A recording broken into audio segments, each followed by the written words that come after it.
বন্ধুরা, তেল ঘি বাটার ছাড়াই তুলোর মতো নরম ফুলকো ফুলকো অসাধারণ স্বাদের পুর ভরা কড়াইশুঁটির পরোটা তৈরি করব। আর দেখুন, পুর সব জায়গায় কত সুন্দর সমানভাবে ছড়িয়ে রয়েছে। পরোটাগুলো এতটাই নরম হবে, হাতের মুঠোয় নিয়ে নিলেও একটা পরোটাও ফেটে যাবে না বা ছিঁড়ে যাবে না। সম্পূর্ণ ভিডিওটা দেখতে থাকুন। রেসিপিটা ভালো লাগলে লাইক, শেয়ার, কমেন্ট ও সাবস্ক্রাইব করে পাশে থাকবেন। দেখে নেওয়া যাক আমার আজকের রেসিপিটা। নমস্কার বন্ধুরা, আমি পাপড়ি পদ্মাবতী ফুড ক্রিয়েশনে আপনাদের সবাইকে স্বাগত। কড়াইশুঁটির পরোটা তৈরি করার জন্য দেখুন এখানে আমি কিছুটা কড়াইশুঁটি নিয়ে নিয়েছি। আর সমস্ত কড়াইশুঁটিগুলো দেখুন আমি ছাড়িয়ে নিলাম। এরপরে কড়াইশুঁটিগুলো দেখুন আমি একটা মিক্সি জারের ভেতরে নিয়ে নিচ্ছি। এখানে আমি সম্পূর্ণ কড়াইশুঁটিটা নেব। আমি প্রথমে কিছুটা নিয়েছি আর পরে কিন্তু সম্পূর্ণটাই আমি এখানে দিয়ে পেস্ট বানিয়ে নেব।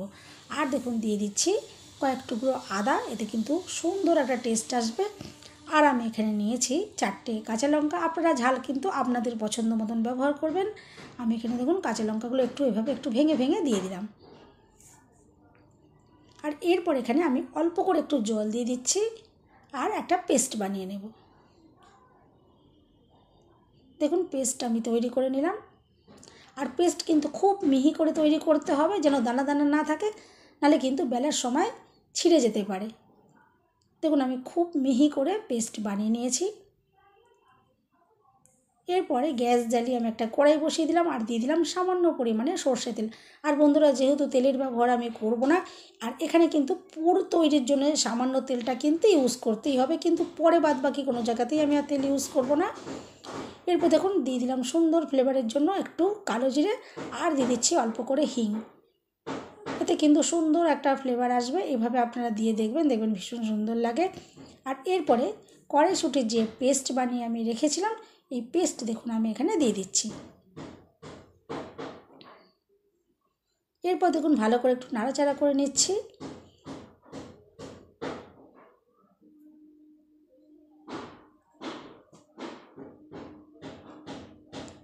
এখন আমি এখানে দিয়ে দিলাম একটু লঙ্কার গুঁড়ো। আর ঝাল কিন্তু আপনারা পছন্দ মতন ব্যবহার করবেন, কারণ একবার এখানে কাঁচা লঙ্কা ইউজ করেছি। তারপরেও আমি এখানে একটুখানি শুকনো লঙ্কার গুঁড়ো একটু দিলাম। আর দিয়ে দিচ্ছি দেখুন স্বাদ মতো নুন। আমি নর্মাল নুন দিলাম। আর দেখুন একটু বিট নুন দিয়ে দিলাম। বিট নুন কিন্তু অবশ্যই একটু দেবেন, দেখবেন টেস্ট কিন্তু খুব সুন্দর আসবে। আর দিয়ে দিলাম 1 চামচ চিনি। এরপরে ভালো করে নাড়াচাড়া করে রেডি করে নেবো, যতক্ষণ না পর্যন্ত এর কাঁচা ভাবটা চলে যাচ্ছে আর জল ভাবটা চলে যাচ্ছে, এটা যতক্ষণ না ড্রাই হয়ে যাচ্ছে। দেখুন ভালো করে এভাবে আমি নাড়াচাড়া করে রেডি করে নিচ্ছি। আর গ্যাসের ফ্লেম কিন্তু লোতে রেখে কিন্তু করতে হবে। দেখুন গ্যাসের ফ্লেম আমি লোতে রেখে দেখুন নাড়াচাড়া করে পুরটা রেডি করে নিলাম। আর দেখুন এখন কিন্তু পুরটা একদম সুন্দরভাবে এটা ড্রাই হয়ে গেছে। ঠিক এই সময়তে এখানে আমি দিয়ে দেবো 1 চামচ ছাতু। অবশ্যই কিন্তু 1 চামচ ছাতু দেবেন, এতে কিন্তু যেমন টেস্টটা সুন্দর আসবে, তেমনি বাইন্ডিংটাও সুন্দর হবে। দেখুন আমি 1 চামচ ছাতু দিয়ে দিলাম। আর এরপরে ভালো করে নাড়াচাড়া করে এটা মিশিয়ে নিচ্ছি। এভাবে দেখুন ভালো করে মিশিয়ে নিলাম। এখন কিন্তু পুরটা একদম রেডি হয়ে গেল। আমি গ্যাস অফ করে পুরটা দেখুন নামিয়ে নেব।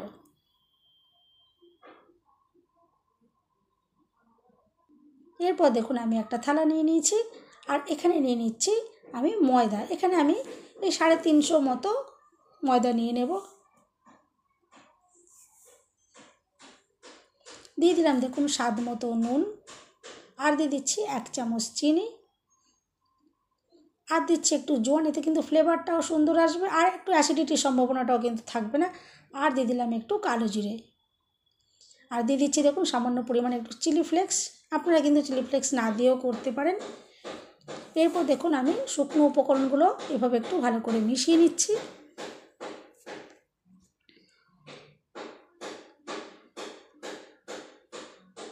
এভাবে দেখুন ভালো করে মিশিয়ে নেওয়ার পর আমি এখন এখানে দিয়ে দিচ্ছি 100 গ্রাম মতো টক দই।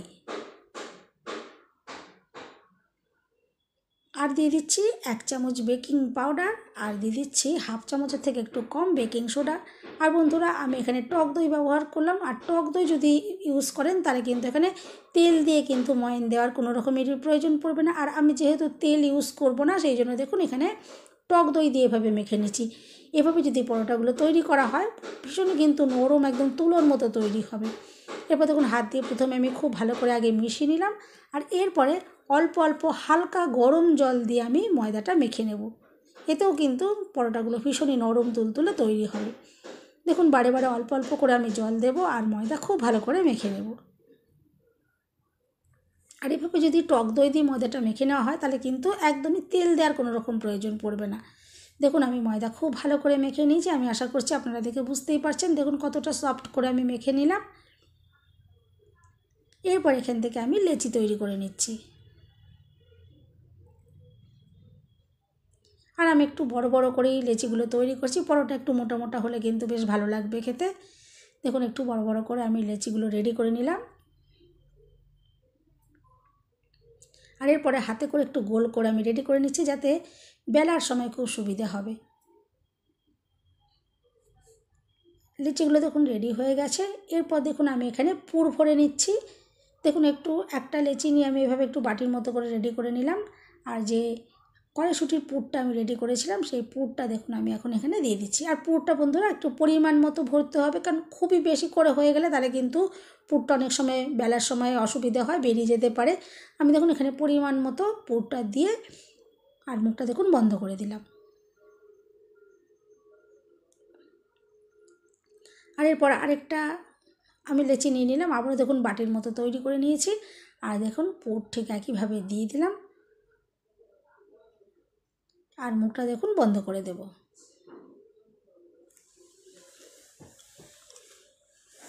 এভাবে সব লেচিগুলোই আমি পুর ভরে রেডি করে নেব।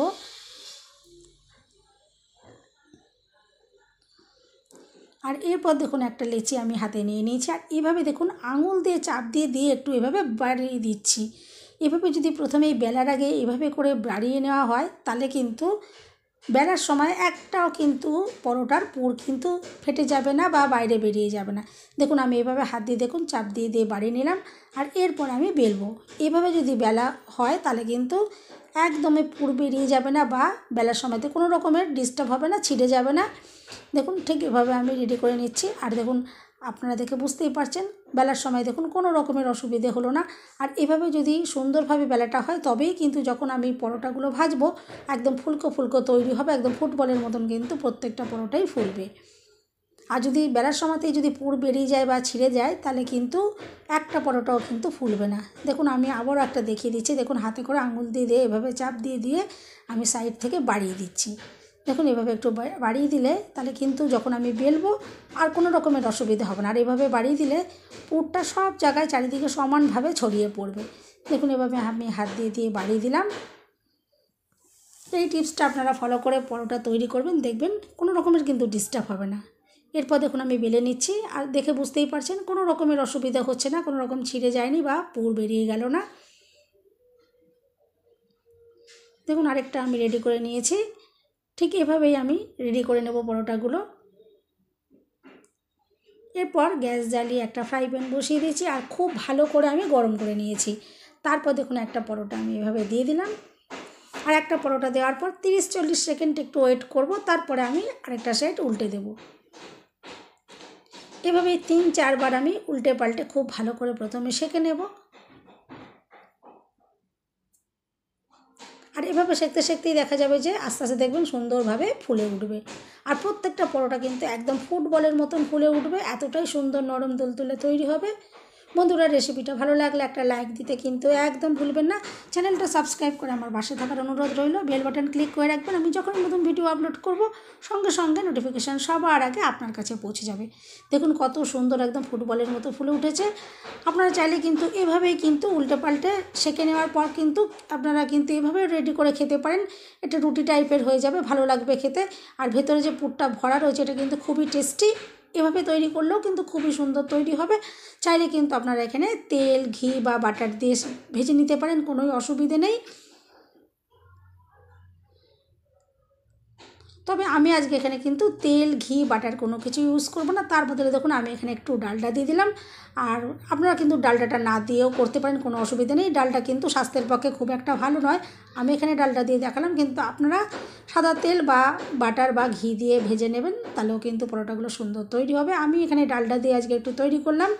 আর দেখুন কতটা সুন্দর যে কালার তৈরি হয়েছে। আর দেখুন ফুটবলের মতন একদম ফুলে উঠেছে। আর প্রত্যেকটা পরোটাই কিন্তু এরকম সুন্দরভাবে ফুলে উঠবে।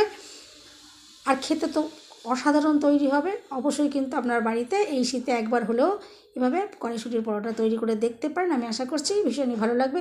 দেখুন সমস্ত পরোটাগুলো আমি রেডি করে নিয়েছি, আর কতটা সুন্দর দেখতে লাগছে দেখেই বুঝতে পারছেন। আর এরপর পরোটাগুলো যে কতটা নরম তৈরি হয়েছে দেখে আমি দেখিয়ে দিচ্ছি। দেখুন হাতের মুঠোর মধ্যে যদি এভাবে চেপে ধরা হয় একটা পরোটাও কিন্তু ভেঙে যাবে না বা ছিঁড়ে যাবে না।